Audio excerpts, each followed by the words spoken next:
যেভাবে সাধারণত আমরা কোনো বিতর্ক সভা শুরু করি, আজকে হয়তো সেভাবে শুরু করার মতো মানসিক অবস্থা আমাদের অনেকেরই নেই। কারণ ওই বহুদিন আগে একজন লিখেছিলেন, তার কিছু কথা ধার করেই, মেয়েটির নাম তামান্না ছিল বটেক, বাপের ছিল না সুবিধাবাদের ছটেক। শাসক দলের বিজয় রথের উল্লাসে উঠোন ভাসে কিশোরী মেয়ের লাশে। মেয়েটির নাম তামান্না খাতুন। মেয়েটি আজ থেকে হয়তো 48 ঘন্টা আগেও এই সময় নিজের বাড়ির সামনে নিজের বাড়ির উঠোনে খেলে বেড়াচ্ছিল। যখন আমরা এখানে এই আলোচনা করছি, তার কিছুক্ষণ আগেই বস্তায় মোড়া, প্লাস্টিকে মোড়া, পোস্টমর্টেম হওয়ার পর 11 বছরের শিশু তামান্নার লাশটা বাড়িতে এসে পৌঁছেছে।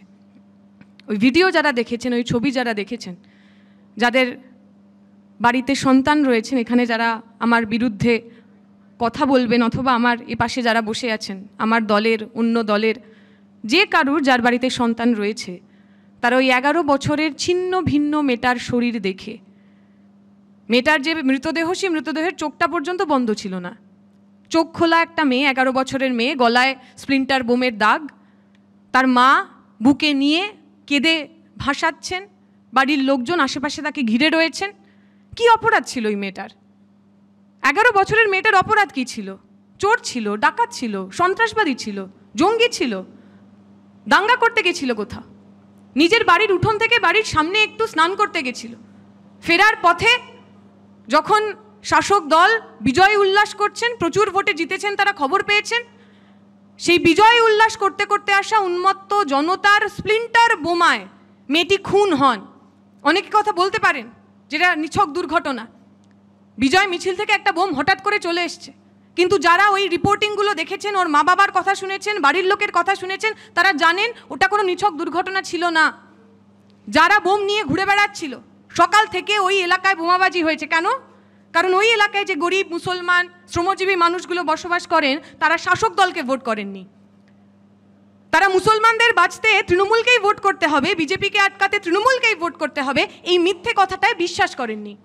তারা তাদের যে ডেমোক্রেটিক রাইট, তাদের যে গণতান্ত্রিক অধিকার, তাদের ভাবনা অনুযায়ী বিকল্পের কথা বলেছিলেন, বাম কংগ্রেস জোটকে ভোট করেছিলেন। সকাল থেকে বোমাবাজি চলেছে। আপনারা রিপোর্টে শুনবেন, ওর বাড়ির লোক বলছেন যে ওই মেয়েটি যখন রাস্তা পার হচ্ছিল, ওই উন্মত্ত জনতা থেকে একজন বলে, ওই যে হুসেনের মেয়ে, ওকে ঝেড়ে দে। হুসেনের মেয়ে, 11 বছরের মেয়ে, ঝেড়ে দে, খুন করে দে। এত মনের ভিতরে রক্ত লালসা, এত মনের ভিতরে হিংসা, এত মনের ভিতরে রক্ত পিপাসা, হাতের মধ্যে বোমগুলো রয়েছে, বন্দুক রয়েছে, গুলি রয়েছে, কারুর না কারুর একটা প্রাণ নিতে হবে। বড়দের নেওয়া যাচ্ছে না, 11 বছরের মেয়ে, তাকে নিকেশ করে দে, খুন করে দে। বাংলা নিজের মেয়েকেই চায়। বড় বড় বোর্ডিং, বড় বড় ওই ব্যানার, হোর্ডিংয়ে ভরে গেছিল পুরো আমার কলকাতা, পুরো সারা দেশ, সারা বাংলা। বাংলা নিজের মেয়েকেই চায়, অথচ 11 বছরের তামান্নার বাঁচার অধিকার নেই। বাংলা 11 বছরের ওই ছোট্ট মেয়েটা, তাকে বাঁচতে দেবে না, তাকে বাংলা চায় না। পুলিশের কথা অনেকে বলবেন, ওর বাড়ির লোকজন বলেছে পুলিশের ওপর আমাদের আস্থা নেই। আমরা বলছি পুলিশ মন্ত্রীর ওপর আমাদের আস্থা আছে। সেই তিলোত্তমার ঘটনা থেকে আজকে তামান্না রাজ্যের প্রথম মহিলা মুখ্যমন্ত্রী, রাজ্যের প্রথম মহিলা পুলিশ মন্ত্রী। প্রশ্ন করব না আমি একজন মহিলা হিসাবে, বাংলার নাগরিক হিসাবে, আমার রাজ্যের প্রথম মহিলা মুখ্যমন্ত্রী, মহিলা পুলিশ মন্ত্রীকে প্রশ্ন করব না? তিলোত্তমার, এই তামান্নার এর বিচার চেয়ে আমরা প্রশ্ন করব না? গতকাল যখন আমাদের নেতৃত্ব ওখানে গেছে, পুলিশের সাথে কথা বলার চেষ্টা করেছে, তারা বলছেন, বাড়ির লোকজন স্পষ্টভাবে নামের তালিকা দিয়েছেন, এরা এরা জড়িত ছিল। এখনো তাদের মধ্যে বেশিরভাগ লোক অধরা, তাদের কারুর গায়ে এতটুকু আঁচ পর্যন্ত আসেনি। প্রশ্ন করব না আমরা? কোন পুলিশের ওপর ভরসা রাখব? যে পুলিশকে তৃণমূলের জেলখাটা নেতা অনুব্রত মণ্ডল ফোন করে বলেন, তোর মাকে খুব সুন্দর দেখতে, তোর বউকে খুব সুন্দর দেখতে, আমার বাড়িতে পাঠিয়ে দে। তারপরের কথাগুলো কি? আমি চাইবো এখানে তৃণমূলের যারা মুখপত্ররা রয়েছেন, অনুব্রত মণ্ডলের এই ভাষ্য, তারা যেন এখানে একটু পড়ে যান। কারণ আমার যে রুচি, আমার যে শিক্ষা, আমার যে মিনিমাম রাজনৈতিক বোধ, তাতে আমি কথাগুলো উল্লেখ করতে পারবো না, আপনাদের সামনে বলতে পারবো না। কি হয়েছে এখনো পর্যন্ত অনুব্রত মণ্ডলের বিরুদ্ধে? মহিলা কমিশন, রাজ্য মহিলা কমিশন স্টেপ নিয়েছেন। কোনো ছোট কোর্ট, বড় কোর্ট, দায়রা কোর্ট ওনার বিরুদ্ধে স্বপ্রণোদিতভাবে কোনো মামলা করেছেন? পুলিশ বলছে অনুব্রত মণ্ডলের বিরুদ্ধে আমাদের বিশেষ কিছু বলার নেই, কারণ তদন্তে সাহায্য করছেন।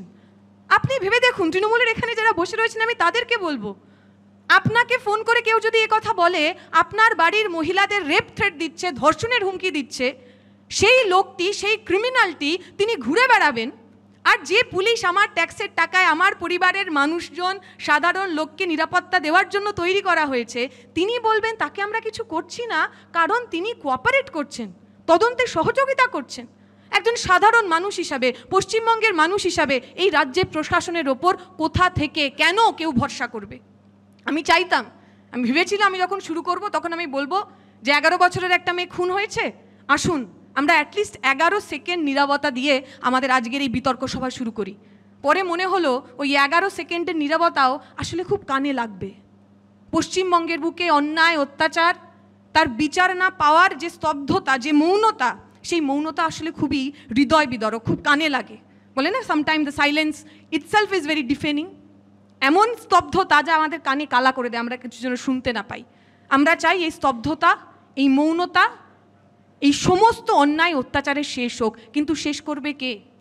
আপনাদের আজকের সভায় যে বিষয়, তাতে আপনারা বলেছেন যে হিন্দুর ভোট, মুসলমানের ভোট, সেই সমস্ত ভোট নিয়ে কথা হয়। শুধুমাত্র মানুষের ভোট, সুস্থ হয়ে বেঁচে থাকার ভোট, তা নিয়ে কোনো কথা হয় না। আসলে করবে কারা? তৃণমূলের নেতা হুমায়ুন কবির তিনি বলছেন যে হিন্দুদেরকে মুসলমান বানাতে হবে, হিন্দুদের মুসলমান বানালে তাহলে নাকি অনেক ভালো কাজ হবে। হয়েছে আজ অবধি তার বিরুদ্ধে কোনো কিছু?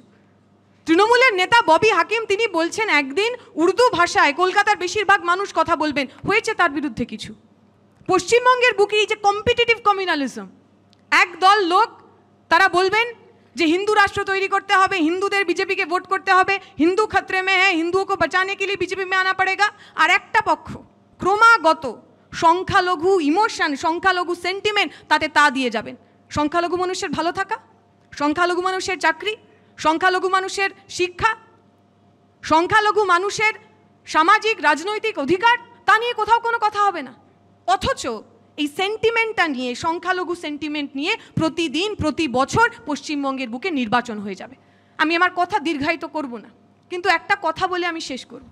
আমি এই যখন নির্বাচনে লড়েছিলাম, আমার মনে আছে জগৎবল্লভপুর বলে একটি বিধানসভা কেন্দ্র, সেই বিধানসভা কেন্দ্রে প্রথম সকাল থেকেই আমরা শুনতে পাচ্ছি নানা জায়গায় নানা রকম অসুবিধা, আমার যারা এজেন্ট তাদের বসতে দিচ্ছে না। ওই এলাকার, আমি ইচ্ছা করে এলাকার নাম নিচ্ছি না, ওই ভদ্রলোকের, আমার কমরেডের সুরক্ষার খাতিরে আমি শুনলাম সকালবেলা ওনাকে মারধর করে বার করে দিয়েছে। ওই ভদ্রলোক গতবার পঞ্চায়েতে ওখান থেকে জেতা ক্যান্ডিডেট, নির্বাচনের সময় ওই গণনার সময় তার কাছ থেকে কেড়ে নেওয়া হয়েছিল যে সার্টিফিকেটটা। আমি যখন সেই ভদ্রলোককে নিয়ে বসাতে যাচ্ছি এজেন্টে হয়ে, আমি দেখলাম আমাকে প্রায় 100-150 লোক ঘিরে ধরেছেন। আমার সঙ্গে আমার ওই সরকার প্রণোদিত যে সিকিউরিটি গার্ড ছাড়া অন্য কেউ নেই। মিডিয়ার বন্ধুরা রয়েছেন, মিডিয়ার বন্ধুরা অনেকেই সে কথা সচক্ষে দেখেছেন। আমি যত এগোচ্ছি আমার আশেপাশের ভিড়টা আরও বাড়ছে, 150, 200, 300 হচ্ছে। তৃণমূলের লোকেরা, সংখ্যালঘু এলাকা, অকথ্য ভাষায় নানা রকম কথা বলছেন, এবং আমি শুধু দুহাত দিয়ে আমার ওই এজেন্ট ভদ্রলোকটিকে আটকে রেখেছি, যাতে কোনোভাবে ওর গায়ে যদি কোনো আঁচ লাগে, আমি আছি, আমার গায়ে আঁচ লাগবে, এই ভেবে ওর প্রতি যেন মারধর না হয়। তাকে ভিতরে নিয়ে গিয়ে বসানো হয়েছে। আমি দেখলাম ওই ছোট্ট আমাদের যে নির্বাচনী কেন্দ্র, সেখানে সবাই রয়েছেন, সেন্ট্রাল ফোর্স রয়েছেন, পুলিশ রয়েছেন, কিন্তু কেউ কিছু করতে পারছেন না। পুরো এলাকাটাকে ঘিরে নিয়েছে প্রায় 200-300 মব। ওই প্রথমবার আমার জীবনে আমার হাত কেঁপেছিল ভয়ে। আমার মনে হয়েছিল ওই এলাকা থেকে আমি হয়তো ওই এজেন্টকে সুস্থভাবে নিয়ে বেরোতে পারবো না। পরবর্তীকালে আমি যখন বাইরে বেরোই, কথা বলার চেষ্টা করছি, ভিড়কে ডিফিউজ করার চেষ্টা করছি, হঠাৎ করে এক ভদ্রলোক তিনি এসে আমাকে বলতে শুরু করলেন যে দীপশিতা, তুমি আমার নামাজ পড়ার গণ্ডগোল করছো। আমি একটু অবাক হয়ে গেলাম যে আমি তো একা এসেছি, আমার সঙ্গে সাঙ্গ পাঙ্গ কেউ নেই।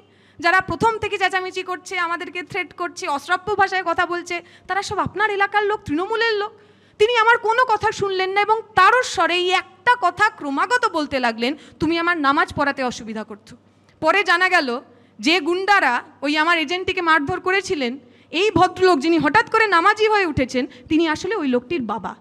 পশ্চিমবঙ্গের গ্রামে গ্রামে তৃণমূল এইভাবেই ধর্মকে সামনে রেখে তার রাজনীতি, তার নোংরা রাজনীতি, তার হিংসার রাজনীতি করার চেষ্টা করেছে। এখন হতে পারে আমি বামপন্থী কর্মী, আমি যে পরিবারে বড় হয়ে উঠেছি, আমাকে এই ধরনের আন্ডারস্ট্যান্ডিং, এই ধরনের চেতনা, এগুলো বোঝানো হয়েছে যে রাজনীতি আর ধর্মের সূক্ষ্ম ফারাকটা কোথায়, কখন কিভাবে ধর্মকে সামনে রেখে রাজনীতি করা যায়। কিন্তু ওই এলাকার যে সাধারণ হিন্দু মানুষ, তার তো মনে হতেই পারে এই ভদ্রলোক যিনি এসে আমাকে আমি নামাজ পড়াতে অসুবিধা করছি এ কথা বলছেন, ইনি আসলে আমি হিন্দু বলেই আমাকে টার্গেট করছেন, আসলে হিন্দু বলেই আমাকে উনি একঘরে করার চেষ্টা করছেন। পশ্চিমবঙ্গের বুকে তৃণমূল বিজেপি দুজনে মিলে 2011 সালের পর থেকে ধর্মকে রাজনীতির মেন স্ট্রিম মূল কথা করে দিয়েছে। 2011 আগে অবধি যখন নির্বাচন হতো তখন আমরা শুনতাম কৃষি বনাম শিল্প, ডেভেলপমেন্ট প্যারাডাইম কী হবে, মডেল কী হবে, তাই নিয়ে বিতর্ক হতো, সেই রাজনীতির ওপর দাঁড়িয়ে ভোট হতো। আর আজকে 2025 সালে দাঁড়িয়ে আমরা দেখছি রাস্তার মাঝখানে পুকুর হয়ে গেছে। এত টাকা খেয়েছে তৃণমূলের নেতারা যে সে রাস্তা নেই।